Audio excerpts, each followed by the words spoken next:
దైవజనులైన pastor గారు సూర్యప్రకాష్ అయ్య గారు కొత్తలంక నుంచి మన దగ్గరకు వచ్చిన దైవజనులు. మరి అయ్యగారికి సమయం అప్పగించబోతున్నాను. మరి మన లెంట్ డేస్ క్రమంలో ఇజ్రాయేలీల చరిత్రను మనం ధ్యానిస్తున్నాం. ఓకే, నిర్గమాకాండం పూర్తయింది, లేవియాకాండం సాగుతూ ఉంది. మరి రేపటి దినము నిర్గమాకాండం మీద పరీక్ష జరగబోతుంది. ఆ పరీక్షకు మీరు అందరూ సిద్ధపడి రండి, చదువుకున్న వారందరూ. ఆదివారము లేవియాకాండము పూర్తవుతుంది. ఆదివారము లేవియాకాండాన్ని మనం పూర్తి చేసి ఆదివారం పరీక్షనిస్తున్నాం. ఓకే, ఇప్పుడు అయ్యగారు ఆ ఇజ్రాయేలీల చరిత్ర భాగంగానే కొన్ని విషయాలు చెప్పాలని ఆయన ఆశపడుతున్నారు. కానీ దానికన్నా మించి ఇంకా దేవుడు వారికి ఏది ప్రేరేపించి ప్రభు మనకు అనుగ్రహించి మాట్లాడాలనుకుంటున్నారో, మరి దేవుడు దైవ సేవకుల ముఖాంతరము నుంచి ఆయనను, ఆయన స్వరమును మరుగు చేసి దేవుని స్వరము మనకు బయలుపరిచి ఆయన యొక్క గొప్ప సత్యములను మన జీవితానికి అవసరమైన హితబోధ మనకు అందిస్తుండగా ప్రార్థనాపూర్వకంగా అందరూ కూడా స్వాగతిద్దాం. గట్టిగా చప్పట్లు కొట్టి దైవజనుల్ని ఆహ్వానిద్దాం. మరి దైవ సేవకులకి సమయము అందిస్తున్నానయ్య గారు. Time over to you. దేవునికి మహిమ కలుగును గాక. Amen. Over to you. Hallelujah. మన ప్రభువును రక్షకుడునైన యేసుక్రీస్తు వారి నామంలో దేవుని పిల్లలైన మీ అందరికీ ప్రభు పేరట వందనాలండి. ముఖ్యంగా మరి నన్ను ప్రేమించి నా విషయమై ప్రత్యేకమైన శ్రద్ధ చూపిన అశ్వితరాజు గారు, వారి తల్లిదండ్రులకు, వారి కుటుంబ సభ్యులకు, వారి పిల్లలకు, వారి సంఘానికి మరొకసారి మన ప్రభు అయిన యేసుక్రీస్తు వారి నామంలో వందనాలండి. వందనాలు. దేవుని స్తోత్రం చెప్దాం. హల్లెలూయా. మరి లెంట్ డేస్ కార్యక్రమంలో భాగంగా మీరందరూ కూడా బైబిల్ స్టడీ చేస్తూ ఉన్నారు. మంచిది. మరి లేవి కాండంలో 11వ అధ్యాయం నుంచి కొంచెం గ్రంథ విభజనగా మరి చూద్దాము.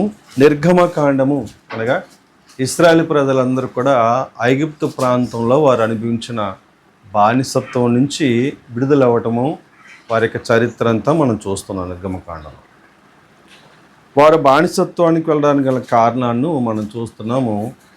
అబ్రహాము అతను అర్పించిన అర్పణను బట్టి అక్కడ కొన్ని విధానాలు జరగటాన్ని బట్టి దేవుడు మరి నీ సంతానము 400 సంవత్సరాల పాటు మరి మీరు ఎరుగని ప్రాంతంలో బానిసత్వాన్ని అనుభవిస్తారని దేవుడి ముందే చెప్పేశారు. అయితే అక్కడ అతని అవిధేయతను బట్టి శాపాన్ని చూస్తున్నాం. మరలా దేవుడు తనకు కలిగినటువంటి అబ్రహాము కలిగిన ఒక చిన్న బిడ్డను అర్పణిస్తూ ఉంటే, బలిస్తూ ఉంటే అతని విధేయతను బట్టి దేవుడు అంటున్నాడు, ఆకాశంలో నక్షత్రాలలో నీ సంతాన్ని నేను విస్తరింపజేస్తాను, ఇసుక రేణువుల వల్లే విస్తరింపజేస్తాను. ఇక్కడ చూడండి, విధేయత అనేది ఆశీర్వాదాన్ని తీసుకుని వస్తుంది, అవిధేయత అనేటువంటిది శాపాన్ని తీసుకుని వస్తుంది. స్తోత్రం. ఇక్కడ నిర్గమకాండంలో దేవుని ప్రజలందరూ తిరిగి వస్తున్నారు వెనక్కి. లేవి కాండంలో అయితే లేవీలు వారు పాటించే విధి విధానాలు, వారు దేవుని ప్రజలు ఇశ్రాయేలు ఉండేటువంటి క్రమం గురించి మాట్లాడుతున్నాడు. స్తోత్రం. చూడండి, 11వ అధ్యాయంలో కొన్ని భాగాలు మనం గమనించినట్లయితే, 11వ అధ్యాయం ఈ భాగాన్ని మనం చూసినట్లయితే లేవీలు వారికి ఉన్నటువంటి పరిశుద్ధత గురించి మాట్లాడుతుంది. ఇలాగన దేవుని పవిత్రత లేక దేవుని చట్టాలని చెప్పవచ్చు. దేవుడు అంటాడు కదా, నేను పరిశుద్ధుడిని కాబట్టి మీరు కూడా పరిశుద్ధులుగా ఉండాలి. అలా ఎవరైనా చెప్పగలరా? నేను సీఎంని కాబట్టి మీరు ఎవరైనా క్షేమంగా ఉండడానికి ఇష్టపడతారని అంటారా? ఆఫర్ ఎవ్వరు కూడా నా దగ్గర ₹1,00,00,000 నీకు ఎవరైనా ₹1,00,00,000 కావాలా అలా అనలేరు. సో దేవుని తత్వం ఏంటంటే, నేను పరిశుద్ధుడిని కాబట్టి మీరు కూడా పరిశుద్ధులుగా ఉండాలి. ఎందుకు ఈ పరిశుద్ధత అంటే ఆయన అంటాడు, నా కుమారుడు నీ జనాంగంలో నుంచి రాబోతున్నాడు. రేపొద్దున ఇతరులందరూ కూడా ప్రశ్నిస్తారు, ఏ వంశంలో నుంచి నేను వచ్చాడని అడుగుతారు కదా. కాబట్టి ఆ వంశం ఎలా ఉందంటే ఎంత పెర్ఫెక్ట్గా ఉంది అని చెప్పడానికై, నా సంతానమా, ఇశ్రాయేలు సంతానమా, మీరందరూ కూడా పరిశుద్ధంగా ఉండాలి. స్తోత్రం. అందుకని నేను పరిశుద్ధుడిని కాబట్టి మీరు కూడా పరిశుద్ధులుగా, రోషం కలిగిన తండ్రి కాబట్టి నీ కుటుంబము, నీవు, నీ భార్య పరిశుద్ధంగా ఉండాలి. నిద్రలియా.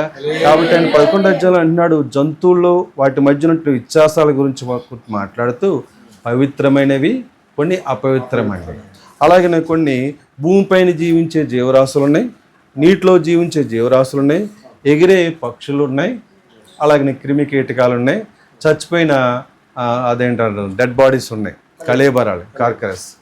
సో వాటిని మీరు ముట్టుకోకూడదు, కొన్ని తినాలి కొన్ని తినకూడదు. ఇలాగ 11వ అధ్యాయం అంతా కూడా ఆయన మాట్లాడుతున్నాడు.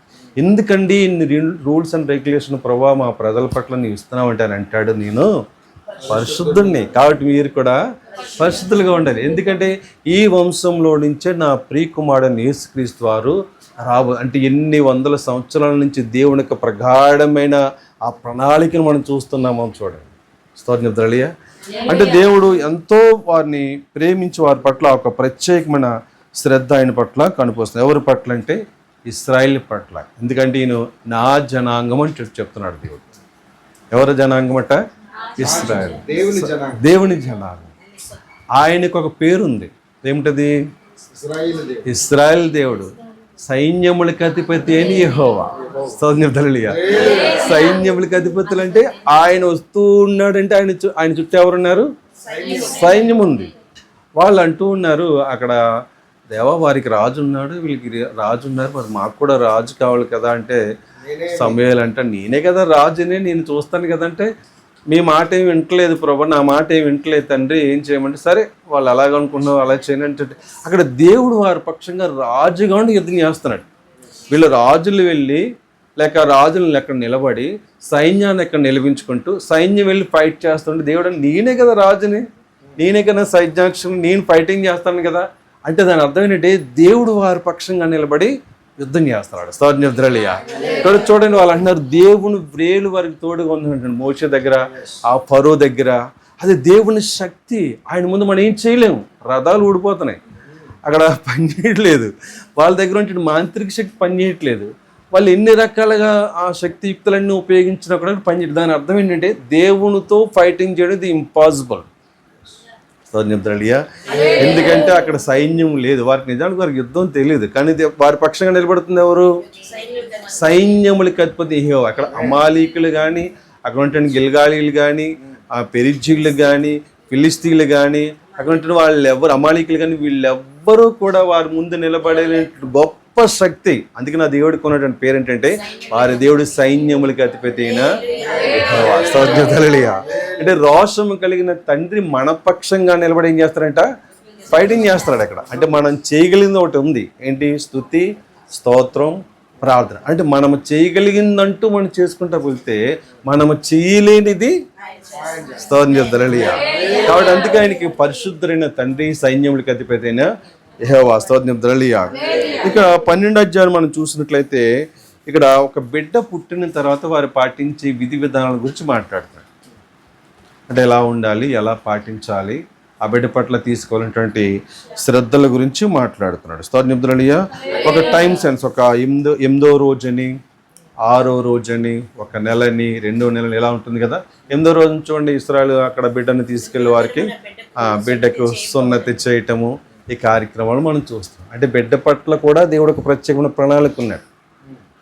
అంటే ఒక ఆడబిడ్డైనా మగబిడ్డైనా దేవుని ప్రణాళిక లేకుండా వాడు భూమి మీద జన్మించాడు. ఒకవేళ జన్మించిన వాడు బ్రతకలేడు, బ్రతికినా సరైన ఆహారాన్ని తినలేడు. వాడి తినాలన్నా, బ్రతుకు బట్ట కట్టాలన్నా, జీవనం కలిగి ఆలోచనకి ముందుకు వెళ్ళాలన్నా అతని పట్ల దేవుని ప్రగాఢమైన సంకల్పము ఉండాలి. సరినిద్రలే. అందుకనే ప్రభా మోషతో అంటాడు, ఒక నెత్తువాడినే కానీ ఒక గుడ్డువాడినే కానీ పుట్టించింది ఎవడు? నేనే కదా. కాబట్టి ఎందుకు ప్రభు ఎలాగంటే నా మహిమేమిటో వారి ద్వారా తెలుసుకోండి. నిజానికి తెలివైన వాళ్ళు, జ్ఞానం కలిగినటువంటి వారు దేవుని పని చేయట్లేదు. నోట్లో సరిగా మాట రాని వాళ్ళు, నెత్తి వాళ్ళు, కుంటు వాళ్ళు, గుడ్డు వాళ్ళు దేవుని పని చేస్తారు. అంటే దేని ద్వారా దేవుడు తన ఘనతను తెచ్చుకుంటున్నాడు? నువ్వైతే అది నువ్వు ఎన్నిక లేదు, ఒక గుర్తింపు లేదని నువ్వు అనుకుంటున్నావు, కానీ వాణి ద్వారా కూడా స్తోత్రలియా. గుడ్డివాడిలో దేవుడు అంటాడు కదా, దేవా ఎందుకు నాయన వాడు కన్నవాడా, వాడిని ఎందుకు వాడు గుడ్డివాడుగా అంటే వాళ్ళ దేవుని మహిమ నిమిత్తము వాడు అలా పుట్టాడు. సో మనందరూ ఎందుకు ఇలా ఉన్నామంటే దేవుని మహిమను చాటి చెప్పడానికి దేవుడు మనకు ప్రతి ఒక్కరి పట్ల ఒక ప్రత్యేకమైన ప్రణాళిక కలిగి ఉన్నాడు. స్తోత్రలియా. ఇలా 12వ అధ్యాయం మనం చూసినట్లయితే ప్రతి బిడ్డ పట్ల దేవుని ఉద్దేశం ఉంది. ఇర్మియా విషయంలో కూడా దేవుడు అంటున్నాడు కదా, నేను బాలుణ్ణి అంటున్నాడు.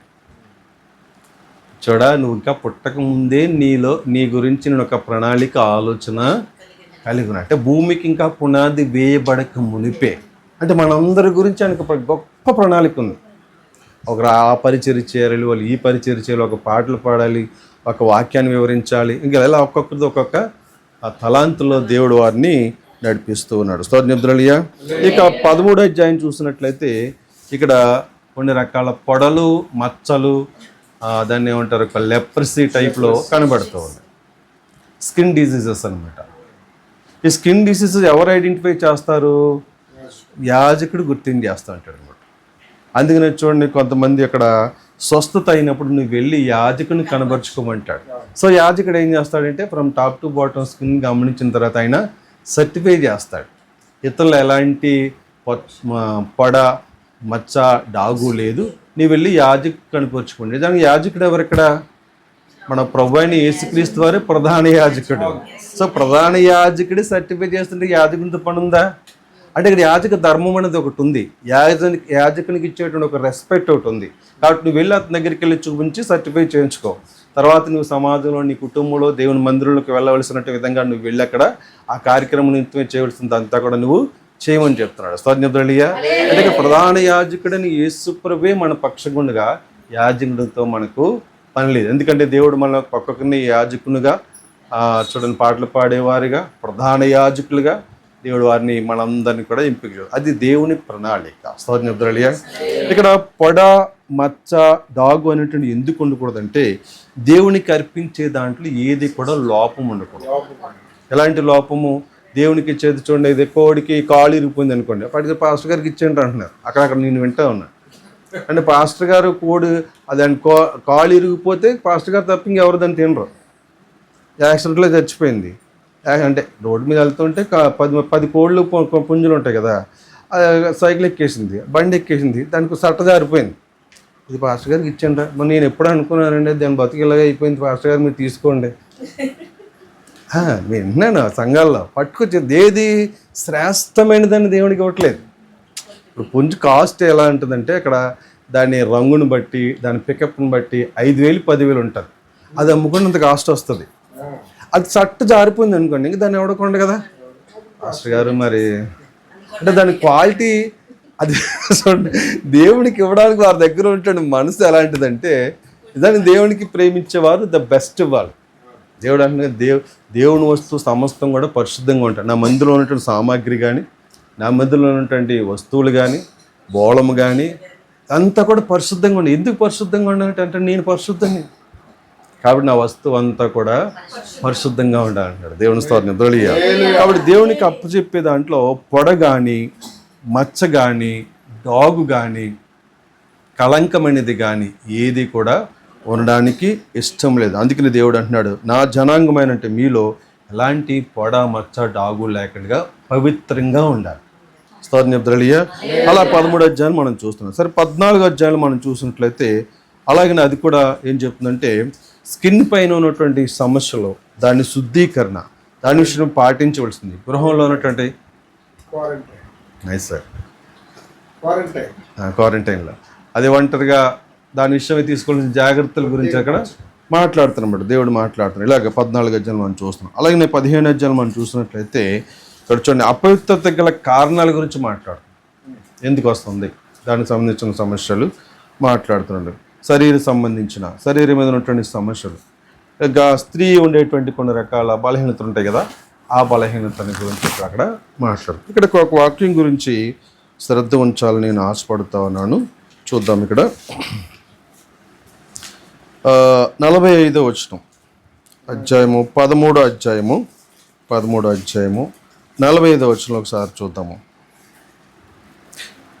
ఆ పొడగల కుష్ఠరోగి వస్త్రములను చింపివేయవలను, వాడు తల విరబూసుకొనవలను, వాడు తన పై పెదవిని కప్పుకుని అపవిత్రుడును అపవిత్రుడును అని బిగ్గరగా అంటే పొడ వచ్చిందంటే దాని అర్థం ఏంటి చెప్పండి? వాడికి కుష్ఠవ్యాధి కలిగిందంట. సో మామూలుగా వచ్చే బొళ్ళు మచ్చలు వేరు, త్వరగా చెప్పేస్తారు బొళ్ళు మచ్చ అమ్మది ఏం కాదు తగ్గిపోతుంది అని అంటుంటారు. కానీ దాన్ని ఏమంటారు లెపర్సీకి సంబంధించిన దాన్ని సిమ్టమ్స్ వేరుగా ఉంటుంది.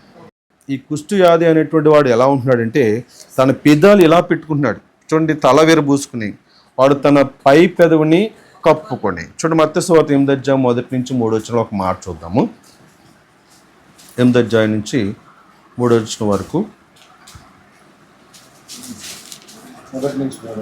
1 నుంచి 3 వచనాలు.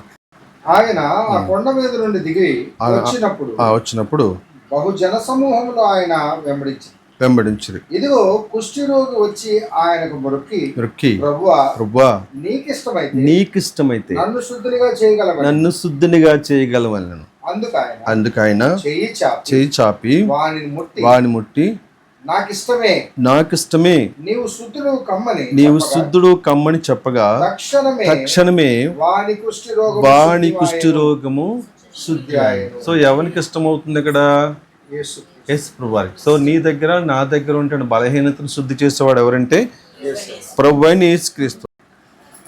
యేసు ప్రభువారు గుంపులోకి వెళ్తూ ఉంటే ఒక స్త్రీ పాపం బలహీనత కలిగి ఉండి అలా వెళ్ళిపోతే ఎవరైనా ముట్టుకుంటే ఏమైనా అవుతుంది అని వెళ్ళి ఒక్కసారి చెంగి ముట్టుకున్నారు. యేసు ప్రభు ఏమన్నారు? అయ్యి బాబు నేను అప్పుతున్నా అయిపోయిన ప్రభు నాకు కంప్లైంట్ పోని తండ్రి అని అనలేదు. అక్కడ అన్నాడా? నాకు పాలాభిషేకం చేయండి రా బాబు, నాకు పట్టుకొచ్చి బల్లి ఇవ్వండి రా బాబు అని అనలేదు. నాలో నుంచి ప్రభావం వెళ్ళింది, నన్ను ఎవరో తాకరండి, నేను అపవిత్రుని అయిపోయానని అనలేదు. That is the power of Jesus Christ. అది యేసుక్రీస్తు ఒక గొప్పతనం. అప్పుడు కొన్నట్టు ప్రతి బలంతో వెంటనే అయ్యో బాబాయ్ నాలో శక్తి వచ్చింది, నాలోనికి శక్తి వచ్చింది, శక్తి కమ్ముకుంది. అది ఆమె నిర్ధారించుకుని అప్పుడే ఆమె కంగారు అయిపోతుంది. అయ్యి బాబాయ్ స్వస్థత జరిగినందుకు ఇక వీళ్ళందరిలో నన్ను ఇలేహేస్తాడా ఏంటని చెప్పి కంగారు భయపడిపోతుంటే యేసు ప్రభు ఏమన్నారు? భయపడకమ్మా, నీ విశ్వాసం నిన్ను స్వస్థత. సో అంత మంచి గొప్ప తండ్రిని కాదని ఇంకెక్కడైనా స్వస్థత దొరుకుతుందా? ఎవరైనా మనల్ని ఆదుకుంటారా? ఆదుకున్న తర్వాత దిప్పుతూ ఉంటారు, మాట్లాడుతుంటారు, రోకాలు వేస్తూ ఉంటారు, ముట్టిగా వేస్తుంటారు. అమాసనాడు అట్టు పెట్టాను, పున్ననాడు బూరెట్టాను, ఈ రోజు నన్ను పిలిస్తే నువ్వు రాలేదు, నాకు ఆ సత్కారం చేయలేదు, సన్మానం చేయలేదు, నెత్తి మీద కిరీటం పెట్టలేదు, కిందేమో కుంపడట్లేదు అడుగుతున్నారు. నిజానికి మనం ఎవరికైనా మేలు చేస్తే అది మర్చిపోవాలి. మేలు ఎవడు గుర్తుండాలి? తిన్నవాడు గుర్తుండాలి. తిన్నవాడు గుర్తున్నప్పుడు వాడు తిన్నప్పుడు జ్ఞాపకం చేసుకుంటాడు, అయ్యి బాబు పలానా వ్యక్తి నన్ను మంచిగా పెట్టాడు రా బాబు, ఆయన మరలా ఏదైనా ఒక మంచి భోజనం పెట్టాలని మనసులో అనుకుని పిలిచి పెడతాను. అలా కాకుండా పెట్టి నేను అది చేశాను మనం చెప్పుకుంటే అక్కడ గొప్పతనం ఎవరికి వస్తూ ఉంది? మనం పెట్టేదాన్ని దేవుడు అంటున్నాడు, నువ్వు కుడి చేతి పెడితే ఎడమ చేతి పెట్టుకుని జాగ్రత్త తీసుకోవాలి ప్రభు, నీ పరలోక తండ్రి నేను చూస్తాను, దానికి నిధులు నేను పంపిస్తానని ఆయన అంటున్నాడు. బట్ లోకం ఇప్పుడు ఎలా ఉంది? డిఫరెంట్గా ఉంది. సో ప్రభు చెప్తున్న విషయం ఏంటంటే నీ దగ్గర నువ్వు చేసేది ఏదైనా కూడా పరలోక తండ్రికి కనిపించే విధంగా, ఆయన చూసే విధంగా నువ్వు చేసినట్లయితే ఆ రిజల్ట్ కూడా అలాగనే మనము పొందుకున్నాం. సార్ నిద్రలియా సరే ఎవరి వైపు చూస్తూ మనం పని చేయాలి? సార్ నిద్రలియా. ఇక్కడ మనం చూద్దాం టాపిక్, మనం ఎక్కడికి వెళ్ళిపోతున్నాం. ఇదిగో కుష్ఠరోగి వచ్చి ఆయనకి మొక్కి ప్రభువా. కుష్ఠరోగి పరిస్థితి ఎలా ఉంటుందంటే నోటికి ఎలా పెట్టుకుని చెయ్యి ఎలా పెట్టుకుని నన్ను ముట్టుకోవద్దు, నా దగ్గరికి రావద్దు. ఎక్కడ ఉంటాడంటే అతను ఊరి చివరట. ఇక్కడ రాయబడిన చూడండి, అతను ఊరి చివర. ఇక్కడ మాట చూడండి, చింపివేయను పై పెదవిని పొడగలిగిన వాడు ఎక్కడుంటాడు? 46 వచనం. ఆ పొడవాడిని కలిగిన వాడిని దినములని వాడు అపవిత్రుడుగా ఉండు. వాడు అపవిత్రుడు కనుక ప్రత్యేకముగా ఎక్కడుండాలి? మరి ఎక్కడుండాలి వాడు? పాళెం, ఊరి అవతల చివర ఉండాలట. అంటే ఎవరు కూడా తీసుకొచ్చి లోపల పెట్టుకుని సమాజంలోంచి అది గౌరవించే పరిస్థితి అక్కడ. ఇప్పుడు సొసైటీ ఎలా ఉందంటే తల్లిదండ్రులు బలహీనం అయిపోతుంటే వారిని తీసుకెళ్ళి హాస్టల్లో పడేస్తున్నారు. ఈ హాస్టల్లో ఓల్డేజ్ హోమ్లో నువ్వు తెలుసో తెలియక నీ పిల్లలకి ఏం చెప్తున్నావు? రేపు వద్దని నన్ను కూడా అక్కడ పాడారని చెప్తున్నావు. అవునా కదా? ఇప్పుడు చిన్నప్పుడు నీకు శుభ్రం చేసి ప్యాంటు తొడిగి నెక్కరేసి ఇవన్నీ కూడా వాళ్ళు ఇష్టంతో పావించుకుని అవును కదా. రేపొద్దున ముసలోళ్ళు అయిపోతున్నారు, అప్పుడు చూడవలసింది ఎవరు? నువ్వా నేనా? ఎవరు చూస్తారు? బయట వాళ్ళు చూస్తారా? సో నువ్వు ఆ పిల్లలు నేను ఏం చేస్తున్నారు, నీ తండ్రికి అంత బాగా చూస్తున్నాడు, తల్లికి అంత బాగా చూస్తున్నారు అంటే రేపొద్దున మనం కూడా అలా చూడాలన్నమాట అనేటువంటి మంచి భావాన్ని వారిలో నువ్వు వేస్తున్నావు. సో ఇక్కడ పిల్లల్ని నువ్వు బ్యాలెన్స్ చేసుకోవాలి, తల్లిదండ్రులు కూడా అలా చేసుకోకుండా నువ్వు తీసుకెళ్ళి వాళ్ళ ఎదురుగుండగానే బయటకాడ పాడేస్తావు అనుకో, ఎక్కడ ఓల్డ్ ఏజ్లో పాడేస్తూ ఉంటావు. వాళ్ళకి ఏం చెప్తున్నావు ఇప్పుడు అక్కడ? నువ్వు పెద్దవాడు అయినప్పుడు కూడా నేను నా భార్యని ప్రేమించాలి, నా అత్తమామని ప్రేమించాలి, నేను తీసుకెళ్ళి అక్కడ ఆడేయాలి ఆయన ఒక భావాన్ని వాళ్ళకి వేసావా వేయలేదా? నువ్వు తెలియకుండానే అక్కడ వేసేస్తావు. సో దేవుడు అంటున్నాడు, నువ్వు ఏమి విత్తుచున్నావో మరలా అదే చల్లుకుంటావు. స్తోత్రలియా. వారు బలహీనులైనా మంచి వాళ్ళైనా చెడ్డవారుగా ఉన్న, నీ పట్ల కోపం కలిగి ఉన్న, ద్వేషం కలిగి ఉన్న వారిని మనము ప్రేమించడం అనేది దేవుడు మనకి ఇచ్చిన గొప్ప భాగ్యం. అంటే వారు తిట్టారా మంచిదే స్తోత్రలియా. ఇక్కడ మనం చూస్తున్నాము లేవికాండము 13వ అధ్యాయము 45లో మనం చూస్తుంటే ఈ బలహీనత కలిగిన వాడిని ఎక్కడ పడేస్తారంటే ఊరవతల పడేస్తారు, దూరంగా ఉంచేస్తారు. వాడిని లోపలికి పిలవరు, ఎవరు కూడా మంచిగా అతన్ని గౌరవించరు. ఏదో తిన్నది లేక సరిపోనిది ఏదో పట్టుకెళ్ళగడ వాళ్ళని ఎవరు కూడా ప్రేమించరు. నిజాన్ని ప్రేమించేవారు ఎవరైనా ఉన్నారు అంటే అతని మొర ఆలకించి లేక అతని పరిస్థితిని గమనించిన ఆ సృష్టికర్త అయిన యేసు ప్రభువు తప్ప ఇంకెవరు కూడా పట్టించుకునేవాడు లేడు. ఒకసారి దెయ్యాలు పట్టుకున్నవాడు ఊరవతలు ఉన్నాడు, వాడు అంటున్నాడు సైన్యం, దేవా ఎందుకు ఇలా వచ్చావు, మాకు ఇంకా టైం ఉంది కదా, మా సమయం ఇంకా రాలేదు కదా, మాతో మీకేం పని అంటున్నాడు. అంటే వాడు ఎక్కడున్నాడు? పాలు వెలుపులు ఉన్నాడు, ఊరు అవతలు ఉన్నాడు. సో ప్రభు ఏం చేశాడు? వాడి పరిస్థితిని మార్చి అతన్ని పూర్తిగా క్లెన్స్ చేసి అక్కడి నుంచి తీసుకొచ్చి సమాజంలో సమాధుల దగ్గర ఉన్న వాడిని తీసుకొచ్చి సమాధులను పెట్టాడు. స్వర్ణప్రలిగా. సో యేసు ప్రభుని ప్రేమించే వారి పరిస్థితి అందరూ కూడా ఎలా ఉంటుందంటే చూడడానికి లోకంలో చికాగా ఉన్నప్పుడు కూడా దాన్ని తొలగించి దేవుడు వారికి ప్రత్యేకమైన పరిస్థితిని ఆశీర్వాదాన్ని అయినా ఇస్తా ఉన్నాడు. స్వర్ణప్రలిగా. ఇంకో మాకు చూద్దాం లోకాసువార్త 17వ అధ్యాయంలో 17వ అధ్యాయము 11వ వచనంలో చూడండి. ఆయన యెరూషలేమునకు ప్రయాణమైపోవచ్చు. Yes sir. సమరయ గలిలయ మధ్య వెలుచుండెను. Yes sir. ఆయన ఒక గ్రామంలోనికి వెలుచుండగా 10 మంది కుష్ఠరోగులు ఆయన ఎదురుగా వచ్చి 10 మంది కుష్ఠరోగులు ఆయన ఎదురుగా వచ్చి దూరముగా నిలిచి యేసు ప్రభువా మమ్ము కరుణించమని కేకలు వేసిరి. ఆయన వారిని చూసి మీరు వెళ్ళి మిమ్మల్ని యాజకులకు కనిపరుచుకొని. ఎవరెవరు కనిపరుచుకోవాలట? ఈయన ఎవరు? ప్రధాన యాజకుడు. ప్రధాన యాజకుడు చెబుతున్న మాట, మీరు వెళ్ళి యాజకుడికి కనిపరుచుకోండి. నిజానికి అలాంటి పరిస్థితుల్లో ఒక బలహీనత అవసరంతో ఉన్నప్పుడు ఎవరైనా ఏం కోరుతారు? నేను ఉపకారం చేస్తాను, నాకు ఏం చేస్తాను అడుగుతారు, అంతే కదా. నీకు ఇది కావాలంటే నాకు అది చేసి పెట్టాలి. ఇది లోకపు తీరు అలా ఉంది, అంతే కదా. ఇప్పుడు లోన్ కావాలంటే నువ్వు నాకు ఎంత ఇస్తావు, కొన్ని పరిస్థితులు అలా ఉన్నాయి అక్కడ పర్సంటేజ్. సో నీకు ఇది ఉద్యోగం కావాలంటే నాకు వెనకాల పాకెట్ మనీ ఎంత ఇస్తావు, పర్సంటేజ్. ఇలా అయిపోయింది. ప్రభు అలా చెప్పలేదు, దానికి క్వైట్ డిఫరెంట్గా నువ్వు వెళ్ళి యాజకుడికి కనిపి. అంటే అందులో వినేవాళ్ళు ఎంతమంది? 10 మంది వెళ్ళారు. 10 మంది వెళ్ళారు. దారిలో వెళ్తుంటే అందరికీ స్వస్థత అయింది, అందరికీ స్వస్థత అయింది. కానీ ఎంతమంది తిరిగి వచ్చారు? తిరిగి ఒక్కడే యశ్వరం. మరి మిగిలిన 90 ఎక్కడా? వాళ్ళ దగ్గర ఏం లేదు. పొందుకున్న మేలును బట్టి దేవునికి కృతజ్ఞతాస్తోత్రం చెల్లించేట స్వభావం వారి దగ్గర. వాళ్ళు ఏమై ఉన్నారంటే కృతజ్ఞులుగా ఉన్నారు. కృతజ్ఞుడు అంటే ఉపకారానికి ప్రత్యుపకారం చెల్లించేటువంటి స్వభావం లేనటువంటి వాడు కృతజ్ఞుడు. ఉపకారం పొందుకుని కూడా వారి పట్ల కృతజ్ఞత లేకపోతే వారిని ఏమంటారంటే కృతజ్ఞుడు అంటారు. మనం కృతజ్ఞత కలిగిన వారిగా ఉన్నాం. ఎవరి దగ్గర? దేవుని దగ్గర, దేవుని సమాజం దగ్గర, దేవుని ప్రజల దగ్గర. స్తోత్రలియా. యేసు ప్రభు చెప్పిన మాట, మిమ్మల్ని మీరు వెళ్ళి యాజకులకు కనుపరుచుకుని వారితో చెప్పండి. వారు వెళ్ళుచుండగా. ఇక్కడ మనకు కావాల్సిన దేవుని మాట వినటం కావాలి. వెళ్ళక్కడికి అంటే అక్కడికి వెళ్తే ఏం దొరుకుతుంది అన్నదానికంటే వెళ్ళటం ద్వారా అక్కడ మన విధేయతను గమనిస్తాడు. అబ్రహాం కూడా ప్రభు అంటున్నాడు, నువ్వు లేచి నీకు చూపించే ప్రాంతానికి వెళ్ళమంటున్నాడు ఆయన. ఎక్కడికి వెళ్ళాలి? అక్కడ పాస్పోర్ట్ ఉంటుందా, వీసా ఉంటుందా, అక్కడ మంచిలు ఉంటాయా, నాకు శత్రువులు ఉంటారా, మిత్రులు ఉంటారా, ఆదాయం ఎంత వస్తుంది, నాకు పంట బాగుంటుందా, అందరూ నాకు సపోర్ట్గా ఉంటారా? ఈ క్వశ్చన్స్ ఏమి అక్కడ ఆయన లేచి నేను చూపించి ఎక్కడికి వెళ్ళాలి అడ్రస్ లేదు, అప్పుడు ఇంకా చెప్పలేదు.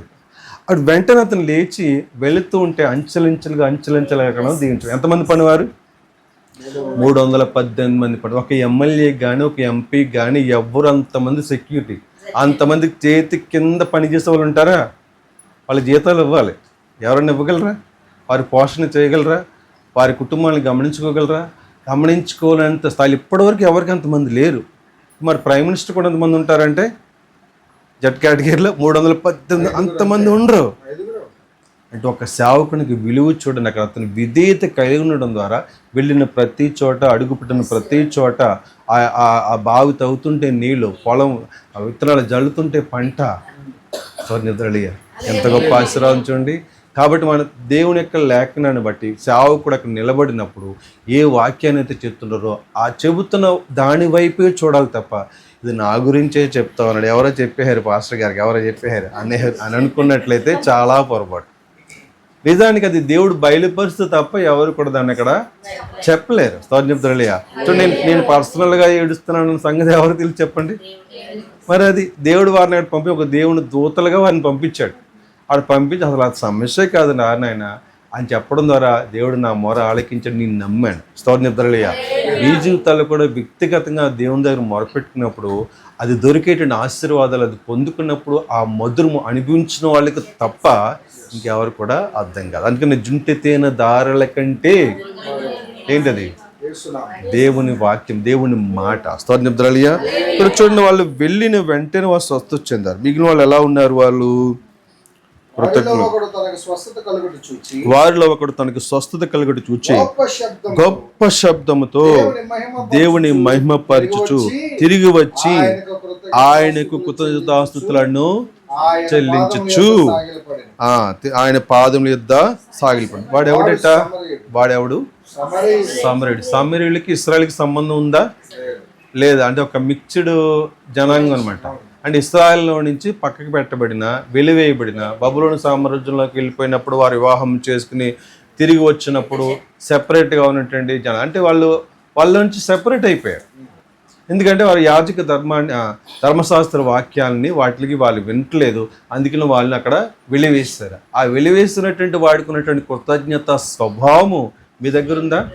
ప్రభువు యేసుక్రీస్తు సమరయులతో మాట్లాడుతున్నప్పుడు సమరయు ఆమె విని ఆ ఊళ్ళో వాళ్ళందరినీ తిరిగి తీసుకొచ్చిందట. అయ్యా ఇంకో 2 రోజులు ఉండి అయినా అంటుంది. అంటే ఆమెకు ఎంత గొప్ప విశ్వాసమో చూడండి. అంటే తెలియనటువంటి వారికి, అంటే దేవుని గురించి పూర్తిగా తెలియనటువంటి వారికి ఉన్నటువంటి కృతజ్ఞత స్వభావము దేవుని పిల్లలైనటువంటి మన దగ్గర చాలా తక్కువైపోతుంది. చెప్తారులే. నువ్వు తినే తిండి, నువ్వు కట్టే బట్ట, మాట్లాడే మాట, చూసే చూపు, బ్రతుకుతున్న జీవనము సమస్తము దేవుడిచ్చింది తప్ప దేవుణ్ణి కాదు నీకు సంపాదించిన ఏదైనా ఉందా చెప్పండి? సమస్తము దేవుడు భూమిలోంచి మనకి ఇస్తా ఉన్నాడు. ఆ భూమికి దేవుడు జీవాన్ని ఇచ్చాడు. దానికి కలిగిన ప్రతిదీ కూడా దేవుడు మనకిచ్చిన ఆశీర్వాదమే. ఆయన ఆశీర్వాదం లేకుండా కలిగి ఉన్నది ఏది కూడా లేకుండా మన దగ్గర కలగలేదు. సో మనం తింటున్న ప్రతిదీ కూడా దేవుడు మనకిచ్చిన దానం. తింటూ మనం ఏం చేయమంటున్నాడు? ఆయన కృతజ్ఞత స్తోత్రం చెప్తున్నాడు. హల్లెలూయా. మిగిలిన 90 వలె మనం ఉందామా? ఆ ఒక్కడు తిరిగి వచ్చినటువంటి వాడి వలె ఉందామా? హల్లెలూయా. అంటే ప్రతి బలహీనతను ప్రభు మనకి ఏం చేస్తున్నాడు? తొలగిస్తున్నాడు. ఇక్కడ చూడండి, అందుకేసు 10 మంది శుద్ధులైరి కారా. ఆ 90 ఎక్కడ? అన్యుడు తప్ప దేవుని మహింపరచుటకు తిరిగి వచ్చిన వాడు ఎవడు కనబడలేదా? అనగా నీవు లేచి పొమ్ము, నీ విశ్వాసం నిన్ను స్వస్థపరచని వారితో. ఎవరి విశ్వాసము? మన విశ్వాసం. స్వర్ణిద్రలియా. దేవుని యొక్క మా దేవునిలో మనకున్నటువంటి విశ్వాసము గొప్పది. ఇక్కడ మనం చూస్తున్నాం. ఎందుకయ్యా ఈ రూల్స్, ఎందుకునైనా ఈ ఇబ్బంది లేక ఈ కట్టుదిట్టమైన ఈ ఆజ్ఞలు ఎందుకయ్యా అంటే అని అంటాడు కదా, నా ప్రజలు పరిశుద్ధంగా ఉండాలి. స్వర్ణిద్రలియా. ఇక్కడ దేవుడు అపవిత్రతో ఎందుకు మింగిల్ అవ్వట్లేదంటే ఆయనకి అపవిత్రంతో ఇష్టం లేదు. సంవత్సరం కూడా పవిత్రంగా ఉండాలి. వారి పిల్లలు, యాజకులు, పాటలు పాడేవారు కానీ, యాజక ధర్మాన్ని కొనసాగించేవారు కానీ, ఈవెన్ రాజులను కూడా పెర్ఫెక్ట్గా ఉండమని చెప్తున్నాడు. ప్రవక్తలు కూడా పెర్ఫెక్ట్గా ఉండమని చెప్తున్నారు. అందరూ పెర్ఫెక్ట్గా ఉండాలి. ఎందుకు పెర్ఫెక్ట్గా ఉండాలంటే నేను పెర్ఫెక్ట్, ఐఎమ్ పెర్ఫెక్ట్, నేను పరిశుద్ధుణ్ణి, నేను పవిత్రుణ్ణి, నేను సంపూర్ణుణ్ణి. కాబట్టి మీరు కూడా ఆ స్థాయిలోకి రావాలి. ఆ స్థాయిలోకి రావాలంటే నా మాట మీరు వినాలి. స్తోత్రలియా. ఎందుకు ఈ లేవీలకి ఈ విధులన్నీ చెప్తున్నాడంటే, లేవులు దేవుని దగ్గర పరిచయం చేసేటువంటి వాడు. చెప్పేవాడు పెర్ఫెక్ట్గా లేకపోతే వినేవాళ్ళు ఎలా పెర్ఫెక్ట్గా ఉంటారు? మనం పెర్ఫెక్ట్గా ఉన్నప్పుడు వారు కూడా మీరు ఎందుకు ఇలా తప్పు చేస్తున్నారని క్వశ్చన్ చేయడానికి గొప్పగా ఉంటుంది, గొప్పగా ప్రశ్న చేయడానికి అధికారము ఉంటుంది. చెప్పే వాళ్ళే చెడ్డ పనులు చేస్తున్నప్పుడు మరి వాళ్ళకి చెప్పడానికి అవకాశం ఉంటుందా? అది కాబట్టి లేవీలు వాటి విధులను, దేవుని యొక్క విధి విధానాలను వారు పాటిస్తున్నారు. కాబట్టి మీరందరూ కూడా పెర్ఫెక్ట్గా ఉండాలని దేవుడు వారిని హెచ్చరిస్తారు. స్వర్ణిద్రలు ఇక్కడ చూడండి, స్త్రీ సహితము, యజమాని సహితము, పిల్లల సహితము, తినే ఆహారం సహితము, కట్టుకునే బట్టల సహితము, వారికి వస్త్రధారణ సహితము, గృహం సహితము, పనివారి సహితము, ప్రార్థనల సహితము, ఆరాధనల విషయంలో సహితము, జరిగేటువంటి ప్రతి క్రమం, బలుల విషయంలో కానీ, జంతువుల విషయంలో కానీ, ఇక్కడ పొలుసు చూడండి డెక్కల గురించి కానీ ప్రతిదీ పెర్ఫెక్ట్గా మాట్లాడతారు. ఎందుకయ్యా ఇంత పెర్ఫెక్ట్నెస్ అంటే, నేను పెర్ఫెక్ట్గా ఉన్నాను, నేను పరిశుద్ధంగా ఉన్నాను, కాబట్టి మీరు కూడా పరిశుద్ధంగా నిద్రలియా. మరి ఆ పరిశుద్ధుడు ఎవరున్నారు? ఇక్కడ ఇప్పటి వరకు చూడండి, పరిశుద్ధంగా ఉన్నటువంటి వారు ఎవరైనా ఉన్నారని ఎక్కడన్నా వెతికితే ఎక్కడ కూడా పరిశుద్ధుడు లేడు. మన ప్రభువైన యేసుక్రీస్తు వారు తప్ప. ఎందుకంటే ఆయనలో అపవిత్రత లేదు. నాలో పాపం ఉందని మీలో ఎవరైనా స్థాపించునంటే ప్రూవ్ చేయగలరా? ఎవరైనా ప్రూవ్ చేయగలరంటే ఆయనలో ఎక్కడ ఒక కంటి ద్వారా కానీ, నోటి ద్వారా కానీ, చూడండి ఆ ఉమ్ము ద్వారా కూడా ఒక కుంటివాడు బురద గద్ద చేసుకుంటే గుడ్డివాడికి అది పామితే స్వస్థత. వస్త్రాన్ని ఇలా తాగితే ఆమెకు స్వస్థత అయింది. పౌలు యొక్క ఆ నీడను చూసినటువంటి వారు, నీడ పడ్డ వాళ్ళు తిరిగి లేచారు. ఆయన కచ్చి పట్టుకుని వెళ్తే ఇది దేవుని మహిమ. ప్రభువారు చెప్పగలరా, నాకంటే మీరు గొప్ప కార్యాలు ఎవరిలో విశ్వాసం ఉంచడం ద్వారా? వేస్తున్నందు విశ్వాసం వచ్చిందారు. స్వర్ణిద్రలియా. సో ప్రభు మనకు అంత గొప్ప భాగ్యాన్ని ఇచ్చాడు. ఇక్కడ యేసుక్రీస్తు వారు పరిశుద్ధంగా ఉన్నారు, మనము దేవుని పిల్లగా ఉన్నాము, మనము కూడా పరిశుద్ధంగా లోకంలో జీవించాలి. కానీ లోకపు మలినము, లోకపు దుష్టత్వము, లోకపు దాన్ని ఏమంటారు ర్యాసిజం, లేకపోతే ర్యాగింగ్ అనేటువంటిది, లేక దుష్టత్వం అనేటువంటిది మన కళ్ళ ద్వారా కానీ, నోటి ద్వారా కానీ, చెవుల ద్వారా కానీ రాకుండా కాపాడుకోవాల్సిన బాధ్యత మన పని. ఎందుకని దేవుని పిల్లలు, దేవుని జనాంగం, పరిశుద్ధ జనాంగం. చూడండి, బయట వారిని ఎవరిని క్వశ్చన్ చేయరు. మీరు అంతెందుకు తెలిసినట్టు ఇక్కడ ఉంది, ఇక్కడ ఇంకు పడిపోయింది, వచ్చండి అయ్యే పాస్టర్ గారు ఏంటండి ఇంకు ఇంత ఇంత ఇంత షర్ట్ వదిలేరు, చిన్న ఇంక మాకు క్వశ్చన్ చేస్తారు. సో దేవుని పిల్లలు మనము ఎక్కడైనా చిన్న పొరపాటు, చిన్న మిస్టేక్ మనకి దగ్గర కనబడితే ఎవరైనా క్వశ్చన్ చేస్తుంది ఎవరినంటే మనల్ని, పాస్టర్ గారు ఎందుకు అలా చేశారు, అమ్మ మీరు చర్చికి వెళ్తున్నారు ఎందుకు ఇలా చేస్తూ ఉన్నారు, ఎందుకు ఇలా అని వాళ్ళు మనం క్వశ్చన్ చేస్తూ ఉన్నారంటే మనం తప్పు చేయమనేటువంటి ఒక భావన వారి దగ్గర సాక్ష్యం తెలిసిపోయింది అక్కడ. సో దేవుడు కూడా మన నుంచి అదే ఆశపడతాడు, ఏంటంటే నేను పరిశుద్ధుని కాబట్టి మీరు కూడా పరిశుద్ధులుగా ఉండండి. స్వర్ణిద్రలియా. కాబట్టి ప్రభు మన నుంచి పరిశుద్ధమైన కార్యాలు చేయాలని, దేవుని పని చేయాలని, దేవుని పనుల్లో పరిచారకులుగా ఉండాలని, దేవుని పనుల్లో ఉపచారకులుగా ఉండాలని, పాటలు పాడేవారికి ఉండాలని, ఇంకా చేయగలిగినటువంటి తలాంతిని, ఏ తలాంతి అయితే నాకు అనుగ్రహించాడో ఆ తలాంతు చొప్పున దేవుని పనులు మనందరం పనిచేద్దాం. స్తోత్రలియా. అయ్యో నేను దీనికి పనికిరాను, దానికి పనికిరాను అనేటువంటి మాటలు కాదు.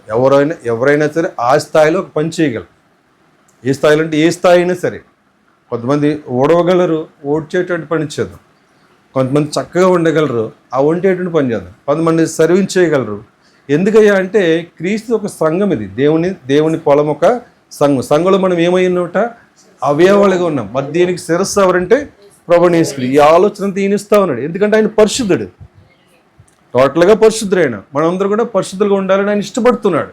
కాబట్టి పొడ కానీ, మచ్చ కానీ, డాగు కానీ, కలంకం కానీ, అపవిత్రత కానీ, దుష్టత్వం కానీ, ద్వేషం కానీ ఏమీ లేకుండా ఉండడానికి ప్రభువారు ఆ విధి విధానాలన్నీ కూడా చాలా పెర్ఫెక్ట్గా పెట్టాడు. ఎందుకంటే మనందరం ఆయన దగ్గర పరిశుద్ధంగా ఉండాలి. స్తోత్రలియా. ఆ పరిశుద్ధ తండ్రిని మనం ఆరాధన చేద్దాం, చివరి వరకు పరిశుద్ధంగానే ఉందాం. అట్టి కృపను, కాపుదలను, ఆశీర్వాదాన్ని, జ్ఞానాన్ని దేవుడు మనకు చివరి వరకు ఇచ్చేలాగిన ప్రార్థన చేద్దాం. దేవుడి చిన్న మాటలను దీవించుగాక. ఆమేన్. ఆమేన్. మరి సమీక్షణ అధ్యక్షుల వారికి మరి ఇంతవరకు మరి దేవుని ఈ మాటల్లో కార్యక్రమంలో పాల్పంచుకుని మీ అందరికీ ప్రత్యేకమైన వందనాలు తెలియజేసుకుంటూ మరి ధన్యవాదాలు తెలియపరుస్తున్నాను. స్తోత్రం. హల్లెలూయా. మరి సమీక్షణ అధ్యక్షుల వారికి వందనాలు.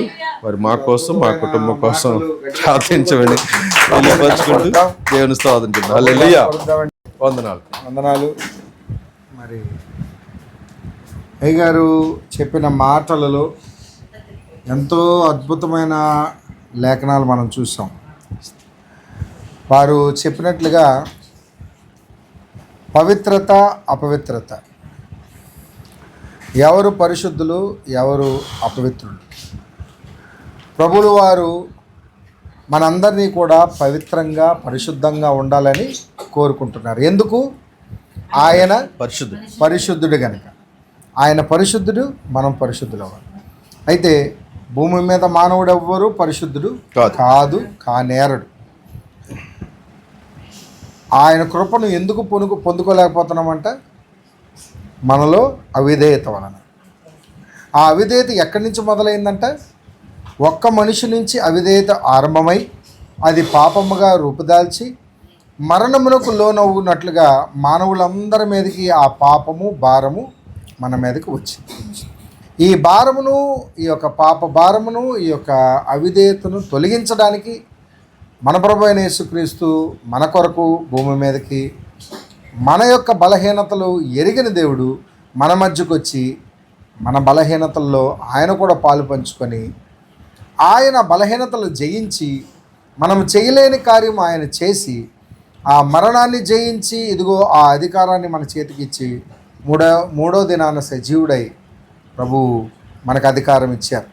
ఆదాము కోల్పోయిన ఆ పవిత్రమైన బంధము, ఆదాము కోల్పోయిన దేవునితో సంబంధము, ఇదిగో కడమ ఆదాము అయిన మన ప్రభు అయిన యేసుక్రీస్తు మన దగ్గరకు వచ్చి ఆదాము కోల్పోయిన అధికారాన్ని మరలా తిరిగి మన చేతులకు ఇచ్చారు.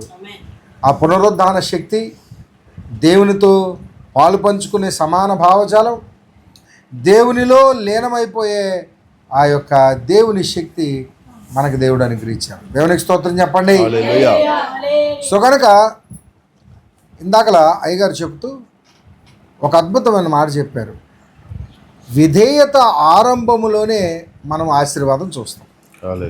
ప్రశ్న, అనుమానము, ఎటువంటి ఆలోచనలకు తావివ్వకుండా 10 మంది కుష్ఠరోగులు వెళ్ళడానికి ఆరంభించారు. వెళ్ళటంతోనే వారు శుద్ధులయ్యిరి అని ఉంది. సో విధేయత మొట్టమొదటి అడుగులోనే నీ జీవితం బాగుపడుతుంది. దేవునికి స్తోత్రం. అయితే దానికన్నా ఉన్నతమైన విషయం ఏంటంటే ఈ భూమి మీద ఆశీర్వాదాలు చూస్తాం, కానీ ఆ ఆశీర్వాదాలకు తగ్గట్టుగా దేవుడిచ్చిన రక్షణకు తగ్గట్టుగా అందరూ రక్షణ పొందుకుంటాం. 10 మంది కుష్ఠరోగులు స్వస్థత పొందుకున్నారు, అందరము పాప విమోచన పొందుకున్నాం. కానీ ఎత్తబడే గుంపులో ఉన్నవారు ఎంతమంది?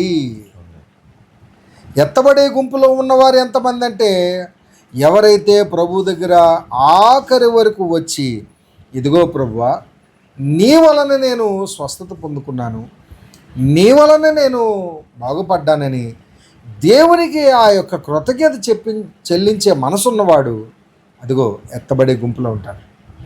కానీ మిగతా వారు ఎక్కడికి వెళ్ళిపోయి ఉంటారు? ఆలోచించండి. ఎక్కడికి వెళ్ళి ఉంటారు? ఇంటికే కదండి. వెంటనే బంధువుల దగ్గరికి వెళ్ళారు, పండగలు చేసుకుంటున్నారు, పార్టీలు చేసుకుంటారు, అంతే కదా. చాలా కాలం ఎడబాటులో ఉన్నారు, అంతేనా? ఎవరు గుర్తొచ్చారు వాళ్ళకి? వాళ్ళ కుటుంబం గుర్తొచ్చింది. భార్య, పిల్లలు, కుటుంబం. నా పొలం ఏమైపోయింది, నా ఉద్యోగం ఏమైపోయింది, ఇన్నాళ్ళు దూరంగా ఉండిపోయాను కదా, నేను కట్టుకున్న అత్యంత ప్రేమగా కట్టుకున్న నా ఇల్లు ఏమైపోయింది, నా వాకిళ్ళు ఏమైపోయింది, నా భార్య శుభ్రంగా ఉందా లేకపోతే రెండో పెళ్లి చేసుకుని అయిపోయిందా, నా పిల్లలు ఎదిగొచ్చారా లేకపోతే ఉన్నారా, నా ఇల్లు ఏమైంది, అంతేనా? ఈ శుభవార్త నా బంధువులతో పంచుకుంటాను, పార్టీ చేసుకుంటాను, డెఫినెట్గా అంతే కదా, అంతేనా? ఈరోజు మనం ఏం చేస్తున్నాం? అయ్యగారు కృతజ్ఞతతో తిరిగి వచ్చారు. దేవునికి స్తోత్రం చెప్పండి.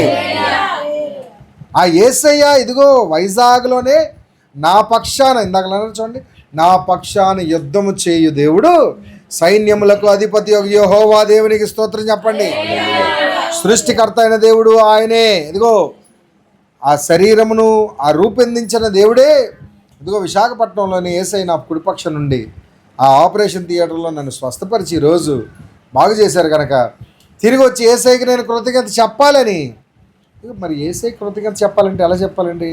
ఆయన నోటి మాటలతో కాదు, కొన్ని బాక్సులు మోసుకొని వచ్చారు. దేవునికి స్తోత్రం చెప్పండి. ఈరోజు మీ అందరికీ భోజనాలు ఏర్పాట్లు చేశారు ఏమండి?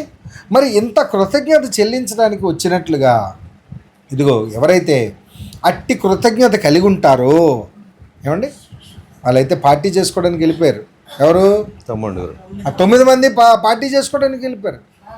ఏమన్నా బాగైపోయింది కదా, సంబరం చేసుకుందాం, మరి పండుగ చేసుకుందాం అని వెళ్ళిపోయారు. కానీ ఒక్కడైతే మాత్రం ప్రభు దగ్గరికే తిరిగి వచ్చాడు. దేవునికి స్తోత్రం చెప్పండి. మన జీవితంలో ఈ సూత్రాన్ని పాటిస్తేనండి మేలులు పొందుకుంటాం, రక్షణ పొందుకున్నాం. కడదాకా కృతజ్ఞత కలిగి బ్రతికుండడం అనేది ఒక ధన్యత. అది ఉన్నవారు ఏమన్నారంట, ఏమన్నారంట ప్రభులో వారు ఏమన్నారా మాట? మిగతా 9 మంది ఏమయ్యారు? ఆయన నేను కాదు నిన్ను స్వస్థపరిచింది. ఇక్కడ మాట మార్చాడు.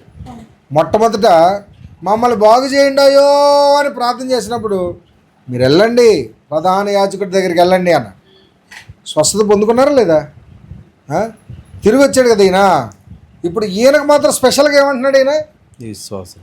నీ విశ్వాసం నిన్ను స్వస్థపరిచింది. అందుకే స్వస్థపరిచిందా, ఆల్రెడీ స్వస్థత పొందుకున్నాడా? మీరు గమనించండి. అక్కడ ఆయన ఆల్రెడీ స్వస్థత పొందుకున్నాడుగా, మళ్ళీ ఎందుకు చెప్తున్నాడు ఈయన? ఇక్కడ మాట్లాడేది రెండో స్వస్థత కుష్టి రోగం గురించి కాదు, ఆయన మనసులో ఉన్న కుష్టి రోగం గురించి. దేవునికి స్తోత్రం చెప్పండి. ఆ 9 మంది శారీరక కుష్ఠరోగం బాగైంది కానీ మనసులో కుష్ఠరోగం ఉండిపోయింది. ఈ ఒక్క మనిషికి మాత్రం హృదయములో కుష్ఠరోగం కూడా సంపూర్ణంగా నీ విశ్వాసము ద్వారా నీవు స్వస్థత పొందుకున్నావు. దేవునికి స్తోత్రం చెప్పండి. ఇగో చరిత్ర 2000 సంవత్సరాల తర్వాత ఆ ఒక్కడి గురించి మనం మాట్లాడుకుంటున్నాం. అంటే ఈరోజు కడదాకా నీ విశ్వాసము నీతో తోడుగా ఉంటుంది. నీ దేవుని పట్ల కృతజ్ఞత నిన్ను పరలోకానికి తీసుకెళ్తుంది. దేవుని మీద ఆధారపడదాం.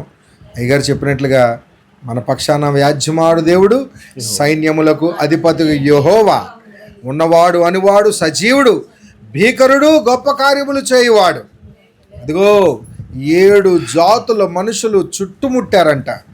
వారందరి నడిమ చిన్న జనాంగం, కత్తి పట్టుకోవడం కూడా రానివారు, ఇటుకలు చేసుకున్నవారు, యుద్ధ నైపుణ్యత ఎంత మాత్రం లేనివారు, ఏమంటే కర్ర పట్టుకోవడం కూడా చేత కాని వారి చేత 7 జాతుల మనుషుల మీద యుద్ధాలు చేసి ఆ జానుబాహులు, నెఫీలులు, అదిగో మరి భీకరులు, మరి గంభీరమైన జనాంగం మధ్య, ఎరుకో పట్టణాల లాంటి పట్టణాల మధ్య వీరు యుద్ధం చేయలేదు, ప్రభువే వారి పక్షాన్ని యుద్ధం చేశారు. మన జీవితంలో కూడా కుష్ఠం అనే రోగం ఉంది. అదేంటంటే మనసుకు పట్టిన కుష్ఠం, పాపపు ఆలోచనలని కుష్ఠం. అవి భీకరమైన కోటలు కట్టేసి ఉన్న ఎరుకో గోడల్లాగా. వాటిని బద్దలు కొట్టాలంటే ఇదిగో ప్రభు చెప్పిన మాటకు విధేయత చూపండి. ప్రభు మిమ్మల్ని అదిగో ఎత్తబడే గుంపులో ఇదిగో వాతావరణ పరిస్థితులు, ప్రపంచ పరిస్థితులు చూస్తుంటే రాకడ సమీపముగా ఉన్నదని హెచ్చరికలు మనకు జారీ చేస్తున్నాయి. మనము త్వరపడాలి, విశ్వాసంలో నిలకడగుండాలి, కలవరపడకండి. ప్రభు మీ పక్షాన మన పక్షాన నుండి దేవుడు గొప్ప కార్యాలు చేయునుగాక. ఆమేన్. మరి అట్టి కృప మన జీవితంలో కూడా మనం చూస్తామా చూడమా? చెప్పండి. చూస్తామా చూడమా? దానికి మరి కీ ఏంటి, తాళం ఏంటి? విశ్వాసము, విధేయత. ఏమండి చెప్పండి. విశ్వాసం ఒకటే కాదు, తిరిగి విధేయత కలిగి రావాలి. వారు విశ్వసించి వెళ్ళిపోయారు కానీ తిరిగి విధేయత కలిగి రాలేదు. వారి వల్లే మనం ఉండకుండా విశ్వాసము ఒకటే కాదు, విధేయత కలిగి ప్రభు దగ్గర ఉందాం. దేవుడు మనల్ని దీవించి ఆశీర్వదించునుగాక. దేవుడి మాటలు ఆశీర్వదించునుగాక. ప్రభుకు మహిమ కలుగునుగాక. కళ్ళు మూసుకుందాం. మన తండ్రి అయిన దేవుని ప్రేమయు, కుమారుడైన యేసుక్రీస్తు వారి కృపయు, పరిశుద్ధాత్మ యొక్క అన్యోన్య సహవాసము ఎప్పుడును ఎల్లప్పుడును సకల ప్రజలకు సదా తోడైండి నడిపించునుగాక. ఆమేన్. ఆమేన్.